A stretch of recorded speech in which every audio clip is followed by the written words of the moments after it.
Bonjour à tous, je vous souhaite la bienvenue dans ce webinaire et vous remercie d'y participer. On va bientôt pouvoir commencer, donc juste avant ça, je me présente. Donc moi, c'est Marion Sanchez, chef de projet marketing au sein du groupe T2I. Aujourd'hui, je vais m'occuper un petit peu de la partie logistique et je suis accompagnée de Michel Reynard, chef de projet, et de Samuel Fournier, product manager de la solution Citizen.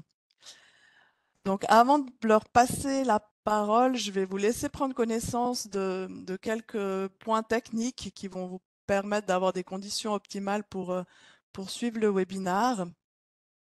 Un petit point important, c'est qu'on va enregistrer la session. Comme ça, vous aurez l'opportunité de la voir ensuite en replay plus tranquillement chez vous, si vous le souhaitez.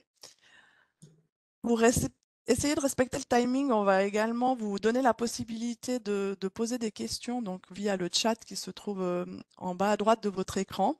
Donc n'hésitez pas à poser vos questions au fil de la présentation et puis nous, on prendra un petit temps à la fin pour y répondre tout simplement. Donc voilà, je vois que on commence à être au complet et je vais donc passer la parole à Samuel pour la présentation.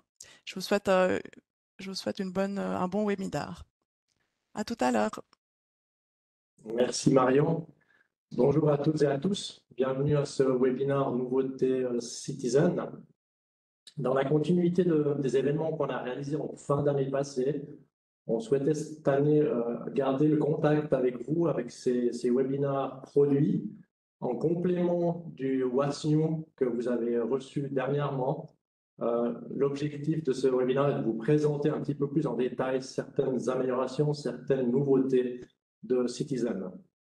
Au niveau du programme de ce webinaire, vous le voyez ici à l'écran, on va faire un focus justement sur la partie du module impôts.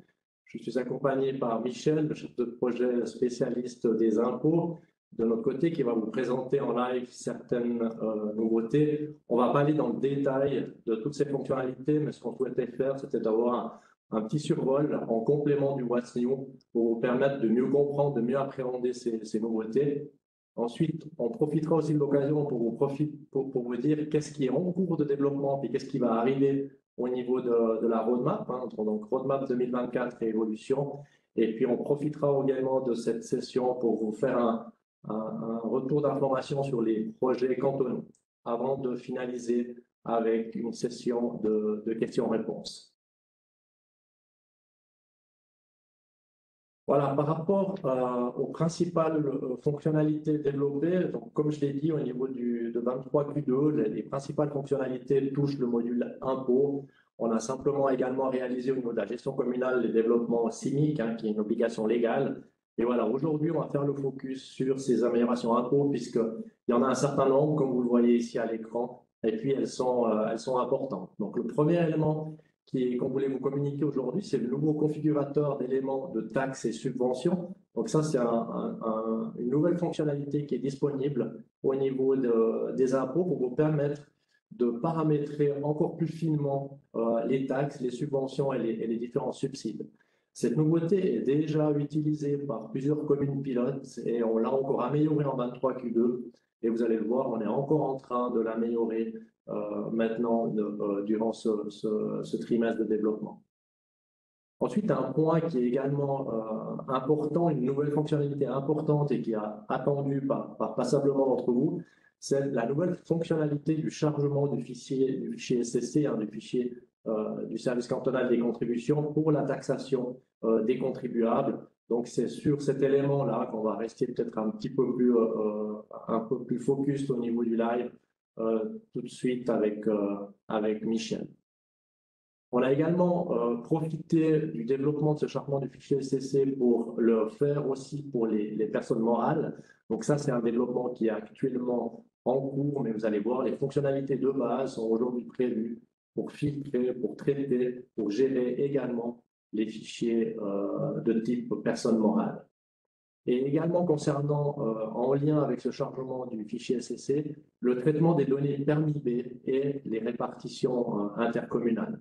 Donc là, on le verra aussi au travers d'un petit exemple en live, cette partie traitement des données permis B. Voilà, sans plus attendre, je passe la parole à Michel pour vous présenter en live ces différents éléments. Merci Samuel, bonjour à toutes et à tous. Alors je vais vous faire une petite démo du module info que vous connaissez déjà.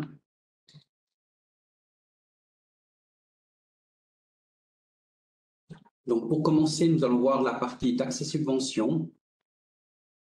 On va prendre un petit exemple, par exemple, pour l'impôt sur l'exemption pompier. Donc, comme vous la connaissez actuellement, vous avez cet écran où vous pouvez paramétrer un certain nombre de choses, mais qui est limité pour la taxe non pompier et qui ne prend pas en compte tous les cas que l'on peut retrouver dans vos communes. Le nouveau système va se retrouver ici. Donc, un nouvel écran. On voit ici avec plusieurs onglets qui permettent de paramétriser une taxe ou une subvention. Dans le cas ici, nous avons une taxe qui concerne les domiciliés et qui a une contrainte sur la limite d'âge pour les personnes entre 20 et 50 ans. Après, on a un autre onglet ici qui permet d'exclure certaines personnes si l'on désire. Dans ce cas-là, on n'a pas d'exclusion. On a également la gestion des départs et arrivées en cours d'année. Là, pour un départ en cours d'année, c'est un assujettissement à 100%, et pour une arrivée en cours d'année, également un assujettissement à 100%. On pourrait changer les paramétrages en fonction des règlements communaux. Et pour finir, ici, on a les règles de calcul pour calculer le montant d'impôt. Dans ce cas-là, nous sommes partis sur une calculation par taux. Cette calculation par taux va s'appliquer sur les montants d'impôts pour le revenu, pour la fortune et la déduction selon l'article 178. On va prendre le 2,5% du montant obtenu et on aura un minimum à 20 francs et un maximum à 100 francs. On pourrait également avoir une règle par palier ou bien une règle qui serait définie pour chaque contribuable. Voilà, très rapidement, donc, ici, vous avez la présentation pour la partie taxes et subventions. Comme l'a dit Samuel, il y a encore des parties qui doivent être implémentées. On en discutera après, entre autres la demi-taxe, des choses comme ça. Maintenant, je vais passer sur la partie principale qui nous intéresse, c'est-à-dire le chargement des données SCC. Donc, traditionnellement, nous avions le traitement des données SCC ou charger votre fichier à partir de cet écran-là. Maintenant, nous avons un nouvel écran qui vous affiche ici la liste des chargements qui ont déjà eu lieu. Et dans la partie de gauche, des filtres qui s'appliquent sur cette liste-là. Alors là, il n'y en a que 2, mais il faut imaginer qu'après quelques années d'utilisation, vous aurez très vite quelques dizaines de chargements, voire quelques centaines de chargements de fichiers. Donc, vous pourriez être intéressé de les filtrer en fonction d'une date, de filtrer en fonction des personnes physiques ou des personnes morales qui ne sont pas encore implémentées ici, ou bien de l'état de traitement. On peut avoir soit des lots des fichiers du SCC qui ont été annulés parce qu'on les a traités par erreur. Par exemple, si vous revenez de vacances, vous avez plusieurs fichiers à traiter et puis vous les avez traités dans le mauvais ordre, donc vous pouvez annuler un fichier du SCC que vous avez téléchargé. Les fichiers peuvent être en cours de traitement pour les nouveaux fichiers et puis ceux qui ont déjà été traités. Vous voyez qu'à chaque fois que je sélectionne ici un bouton, la liste se met automatiquement à jour. On peut également faire ici une recherche. Par exemple, si je cherche tous ceux qui contiennent dans le descriptif permis ou quelque chose comme ça, on peut voir le résultat qui s'affiche instantanément. Et la partie de droite, nous avons ici les opérations qui peuvent être effectuées sur le lot de traitement. Alors, par exemple, le premier bouton ici va pouvoir vous permettre de charger un fichier du SCC. Je peux lui mettre un descriptif. et je vais chercher mon fichier. Dans la liste de mes fichiers, je vais prendre un exemple du fichier SCC pour des personnes physiques. Je vais charger le fichier. On a un petit message qui nous indique que le chargement s'est bien passé. Et l'on voit ici le chargement qui a eu lieu aujourd'hui avec le descriptif que j'ai mis, exemple webinar. Les personnes concernées, ici les personnes physiques, ça pourrait être les personnes morales par la suite. Le nombre de PV ignorés, pour l'instant, il n'y en a aucun, on verra ce que cela représente. Et le nombre de PV total, donc on a un fichier avec 22 PV. Il est en cours de traitement et il a été fait par un utilisateur, ici InfoService. Il y a plusieurs personnes qui travaillent avec ce module-là, on pourrait voir quelle personne a effectué quel changement. Le deuxième bouton ici permet de modifier la description du fichier. Ici, webinar, je peux le mettre à jour, le descriptif. Instantanément, il est mis à jour ici. Le troisième bouton permet de voir le contenu des fichiers importés. Donc, je peux soit l'avoir en pressant sur le bouton ou bien en faisant un double clic sur la ligne concernée. On verra après le détail de cet écran. Le troisième bouton me permet de valider, de traiter ce lot. Donc, on va travailler toujours par lot. On doit traiter un lot complètement avant de traiter un deuxième afin de respecter l'ordre de réception des PV. Ici, si je veux traiter le fichier, il va m'indiquer comme quoi 3 PV ont des erreurs de traitement. On va les voir après comment les traiter. Le bouton suivant me permettrait d'annuler un lot, donc d'exclure un lot en cas de... si jamais je me suis trompé de fichier. Enfin, un bouton qui me permet d'extraire la liste des lots ici sous format Excel. Alors, comme je le disais avant, s'il n'y en a que 3, c'est facile à gérer, mais si l'on en a une centaine, eh ben, une extraction Excel pourrait être utile pour rechercher un cas particulier.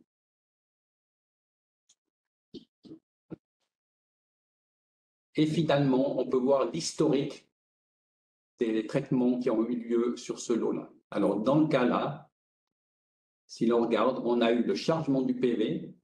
Il y a eu une première validation qui est faite automatiquement. Donc, la validation, c'est voir s'il y a des erreurs ou des informations qui ont été mises pour le contenu du fichier du SCC. Et puis là, j'ai relancé une deuxième fois la validation quand j'ai voulu le traiter avec ce bouton-là. Et on voit l'historique de ces traitements avec la date et l'heure à laquelle ils ont eu lieu. Si maintenant je vais voir le détail de ce fichier, on se retrouve sur un écran qui est assez similaire où l'on retrouve la liste des PV. On voit que dans ces PV, certains ont une petite pastille, soit en bleu avec un i dedans qui est une information, soit une pastille d'erreur.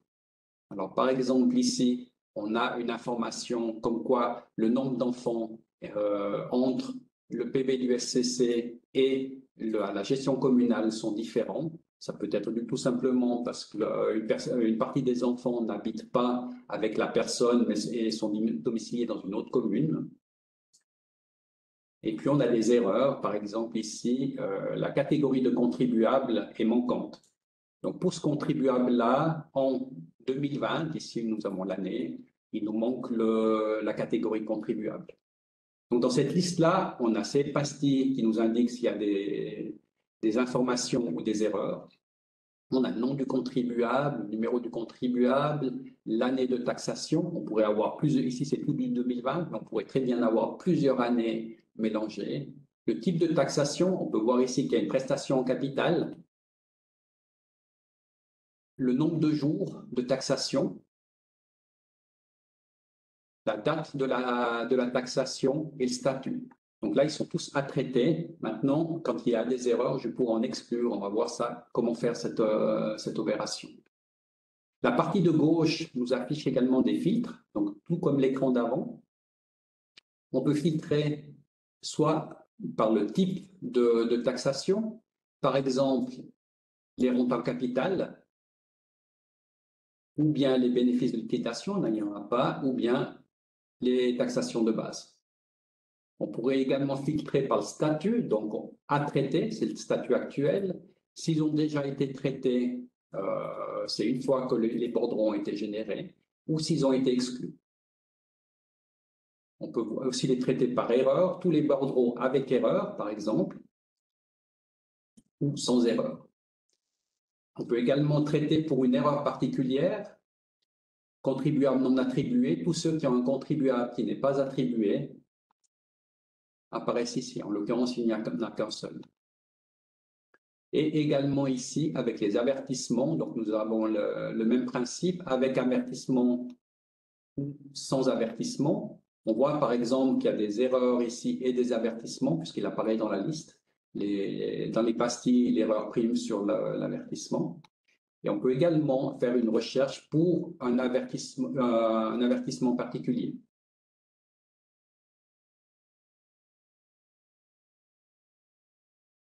Tout comme l'écran précédent, nous avons ici les actions qui peuvent être effectuées sur les PV en question.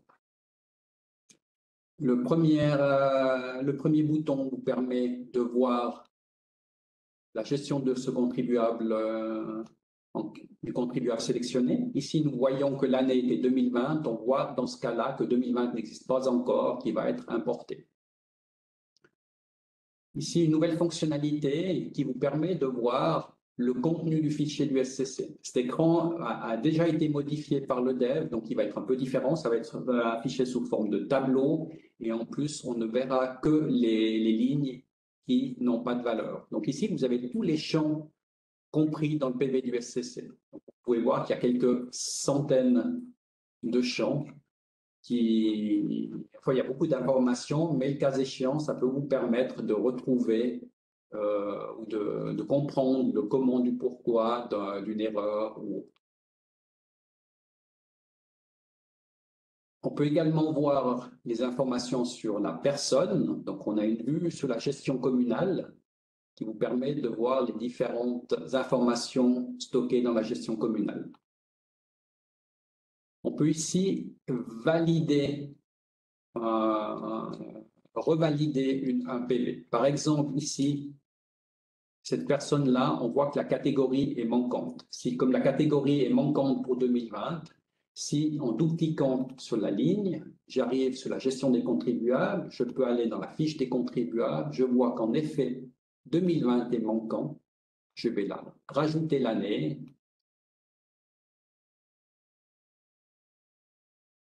Pour la catégorie domicilié,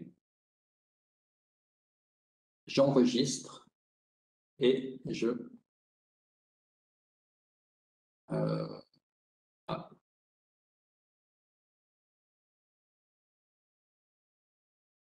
on a eu un petit problème, je recommence.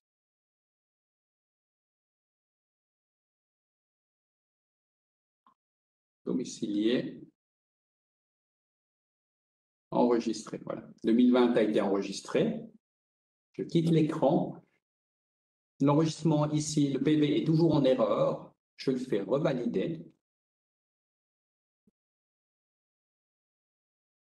Et on voit que l'erreur a disparu. On n'a plus qu'un warning sur le nom d'enfant. Le bouton suivant ici me permet d'afficher le PV du SCC, ou de l'imprimer. Ici, je fais un aperçu du PV en question. Et les deux boutons suivants me permettent soit d'annuler une erreur, soit de la réhabiliter. Donc, par exemple, j'ai les deux enregistrements ici qui sont en erreur, soit parce que le premier parce que c'est une prestation en capital et le deuxième parce que le contribuable non attribué, ça veut dire que le numéro du contribuable n'est pas présent dans le module impôt. Ça peut être une erreur du SCC qui nous a envoyé un mauvais fichier. Donc, ces deux enregistrements et puis un troisième, n'importe lequel, je décide de les annuler, de les exclure. Et on voit que les trois ont le statut exclu. Maintenant, je peux très bien sélectionner le troisième là que j'avais sélectionné par erreur et le rétablir. Et il revient dans Statut à traiter. Donc une fois que nous avons parcouru toutes les erreurs des divers PV présents ici et contrôlé également tous les warnings pour voir s'ils étaient corrects, on peut aller à l'étape suivante qui est la validation du lot. Donc je reviens à l'écran précédent, j'utilise le bouton dont je vous avais parlé ici, je valide le lot et il nous dit qu'il a traité 20 bordereaux sur les 22 qui étaient présents. On voit qu'on a ici 22 bordereaux, 2 qui ont été ignorés, donc 20 bordereaux traités. Si maintenant je retourne dans le détail, on voit que tous ont été traités et en double-cliquant sur la ligne, je vois dans la gestion de contribuables que le PV 2020 a été créé. Il ne reste plus qu'à l'imprimer et l'imputer en débiteur. Voilà, donc ça c'est une présentation du chargement du SCC. Il y a encore des fonctionnalités qui doivent être ajoutées. Entre autres, ici, on avait les personnes morales ou d'autres choses dont Samuel va vous parler. Merci Michel. Peut-être une petite précision par rapport à cette fonctionnalité qu'on vient de voir là. Vous voyez que c'est des fonctionnalités qui sont quand même importantes, hein. Il y a plusieurs écrans, il y a une fonctionnalité majeure. Là, on a travaillé main dans la main avec le groupe de travail impôt, avec lequel on a défini ces spécifications et puis avec lesquelles on a partagé ces informations. Aujourd'hui, on a dit, on est encore en train de compléter ces développements. On est également en phase de finalisation de test de cette version 23Q2 impôt. Et l'objectif, c'est de déployer dans une commune pilote dans les toutes prochaines semaines. En parallèle, sur le quarter 23Q3, justement au niveau du chargement du fichier SSC, on est en train de développer le chargement des fichiers pour les personnes morales. Donc, ce sera exactement le même écran. Vous avez déjà vu dans les filtres qu'on a le filtre pour filtrer les fichiers des personnes morales. Au niveau de taxes et subsides, on a également travaillé avec des communes pilotes. On est en train d'implémenter la demi-taxe dans certains cas de subvention, dans certains cas de subsides, comme par exemple pour la taxe pompier. Et on a également l'objectif de traiter les répartitions intercommunales dans ce troisième trimestre de 2023. Donc là, il nous reste maintenant 3 semaines pour finaliser ça. Donc là, aujourd'hui, en l'état, on est vraiment selon nos plans, on va atteindre ces objectifs Q3. Et pour la suite, hein, ce qui est important au niveau des impôts, c'est qu'on continue de travailler sur ces sujets qui sont importants. Un des points qui va être développé en Q4, c'est la comparaison des registres entre le registre communal des contribuables et le registre cantonal des contribuables avec une mise en évidence des décalages. C'est des informations que vous devez transmettre en fin d'année au service cantonal des contributions. Donc, c'est pour ça qu'on veut le faire durant ce dernier trimestre pour que vous puissiez l'avoir à disposition. Aussi, un sujet important, c'est l'automatisation des traitements dans les impôts, mais également dans les débiteurs, dans les cas de séparation, de divorce, dans le cas où des acomptes ont été payés ou des taxations sont en cours. Donc là, on est également en train d'analyser ce point. Et puis, c'est des objectifs de développement pour la fin de l'année. Et le chargement du fichier SCC, donc la suite, ça veut dire quoi? Là, Michel nous a montré un certain nombre de messages d'erreur, de messages d'avertissement. On les avait priorisés avec le groupe de travail. On s'était mis d'accord sur 18 priorités, 18 contrôles, messages d'avertissement à mettre en place. Là, on va passer maintenant à la suite de ces messages. Et puis, c'est quelque chose qui va être développé pour la fin de l'année. Voilà, ça, c'est le focus pour les impôts pour la fin de l'année. Ici, ce que vous voyez, c'est la roadmap globale complète au niveau de Citizen. Je ne vais pas aller dans le détail de tous ces sujets. Simplement, c'est pour vous faire remarquer sur ce sur quoi on va travailler en plus que pour les impôts, sur cette partie ici de la roadmap. Il y a 2 sujets qui sont importants pour la fin de l'année, je dirais même 3. Le premier, c'est un sujet un petit peu technique, c'est la migration Uniphase 10. Hein, ça c'est l'outil qu'on utilise pour développer Citizen. Donc là, on va passer de l'actuelle version 9.7 à la version 10 durant la fin de cette année. Ça va nécessiter une mise à jour globale de l'ensemble des modules Citizen, mais en 2024. On va également travailler sur l'amélioration des interfaces entre UDoc, gestion et Citizen. Ça, c'est des éléments aujourd'hui qui sont en cours d'analyse et on aimerait les développer durant ce dernier quarter pour pouvoir en faire bénéficier dès le début de l'année. Et les autres sujets qui sont importants au niveau MCH2, ici, on est également en train de travailler activement avec les chefs de projet spécialistes des finances sur l'adaptation, c'est la dernière partie de la norme légale MCH2, l'adaptation au niveau de Citizen pour la gestion des investissements et des immobilisations. Donc ça, c'est aussi un sujet qui est important, qui va nous occuper en termes d'analyse sur 23 Q4 et en termes de développement plutôt sur l'année prochaine. Et les autres sujets qui sont en cours, c'est des sujets qu'on va également aborder sur cette fin d'année en termes d'analyse et puis en termes de réalisation plutôt sur l'année prochaine. Voilà pour cette partie roadmap. Ce qu'on voulait vous faire également aujourd'hui comme retour, c'était simplement un petit retour sur les projets cantonaux. Je ne sais pas si vous avez entendu parler du projet e-déménagement qui est entré dans une phase beaucoup plus active pour les communes valaisannes. Là, actuellement, enfin, vous avez reçu une proposition pour passer sur la plateforme cantonale pour adhérer à cette transaction en ligne e-déménagement. Aujourd'hui, nous avons 4 communes qui nous ont retourné cette proposition signée et on doit les planifier en collaboration avec le canton ces prochaines semaines. Là, on est dans l'attente du go du canton pour les planifier. Et puis, on a 5 communes pour lesquelles on est en attente du retour de la proposition. Peut-être une petite information également au niveau d'e-construction. Vous le savez, on a une plateforme, le canton propose une plateforme e-construction pour gérer les demandes d'autorisation de construire et les suivis de construction. Donc actuellement, il y a plusieurs communes pilotes qui utilisent cette plateforme e-construction. On les a rencontrées durant le mois d'août. La dernière rencontre, là, s'est faite au mois d'août. On est en train d'analyser les interfaces que les communes souhaitent avoir entre la plateforme e-construction et les solutions de groupe TDEC utilisées quotidiennement par les communes. Ça, c'est une analyse qui est en cours et qu'on va pouvoir partager avec le canton aussi cet automne. Et un point qui est important par rapport à ce sujet e-construction, la plateforme e-construction en termes de fonctionnalités couvre complètement l'ensemble des fonctionnalités existantes qu'on a dans la solution Expert ATC CST.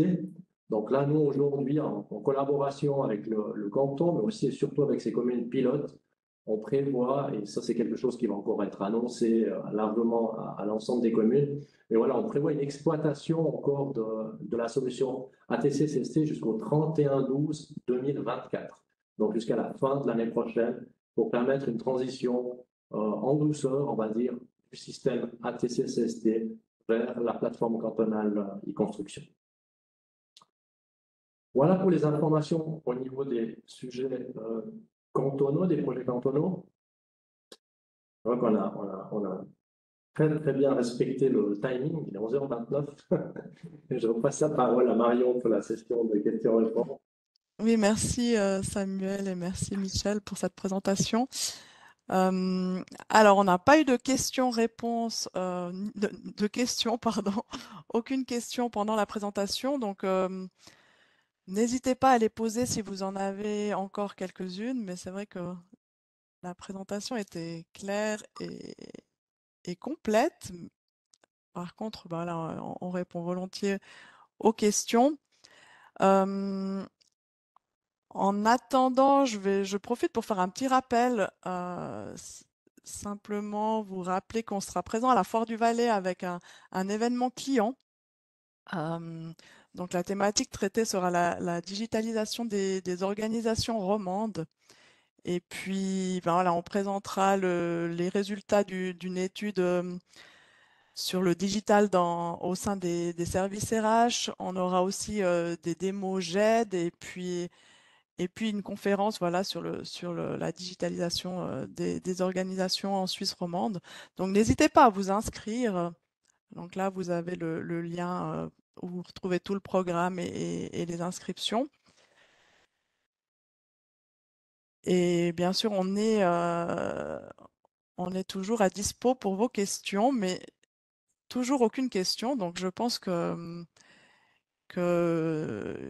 va s'arrêter là. Bien sûr, n'hésitez pas à les poser par email, simplement à contact@groupe-t2i.com ou bien à vos contacts privilégiés au sein du groupe, hein, que ça soit Samuel en tant que product manager ou bien votre conseiller commercial.